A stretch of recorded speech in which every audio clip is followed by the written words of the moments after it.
সেটের সমতা equivalent set. দুটি সেটের উপাদান একই হলে সেট দুটিকে সমান বলা হয়। যেমন এ একটা সেট 3, 5, 7, বি একটা সেট 5, 3, 3, 7। দুটি সেট সমান। কারণ মনে হতে পারে যে এখানে উপাদান 4টা, এখানে উপাদান 3টা, সমান কিভাবে হয়? এই যে একটা দুবার আছে, একটা দুবার থাকলে কোনো সমস্যা নেই, সমান হবে।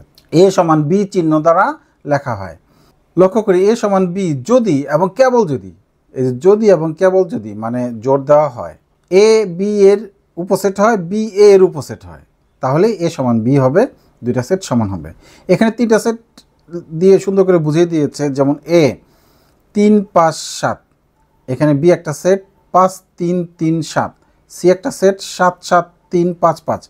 যেমন এখানে ছোটোর থেকে বড় সুন্দর 3টা উপাদান লেখা হয়েছে, এখানে আবার ছোটোর থেকে বড় লেখা হয় নাই, বা বড় থেকে ছোটও লেখা হয় নাই, এলোমেলো লেখা হয়েছে। আবার একটা উপাদান দুবার দিয়েছে, তাতেও সমস্যা নেই, সেট দুটো সমান। আবার এখানে এই আরেকটি উপাদান 7 দুবার লিখেছে, 5 দুবার লিখেছে, আবার এখানে ছোট থেকে বড় বা বড় থেকে ছোট সাজিয়েও লেখা হয় নাই। তাহলে মূলত এই 3টা সেট সমান, কারণ এখানে প্রত্যেক সেটে মূলত উপাদান হলো 3টি। অর্থাৎ সেটে একই উপাদান যদি বারবার থাকে বা ক্রম যদি এলোমেলো থাকে, তাহলে সেট একই থাকে। এখানে সেটাই বলেছে। সেটের উপাদানগুলোর ক্রম বদলালে বা কোনো উপাদান পুনরাবৃত্তি করলে সেটের কোনো পরিবর্তন হয় না। আশা করি সেটের সমতা তোমরা বুঝতে পেরেছ। সবাইকে অনেক অনেক ধন্যবাদ।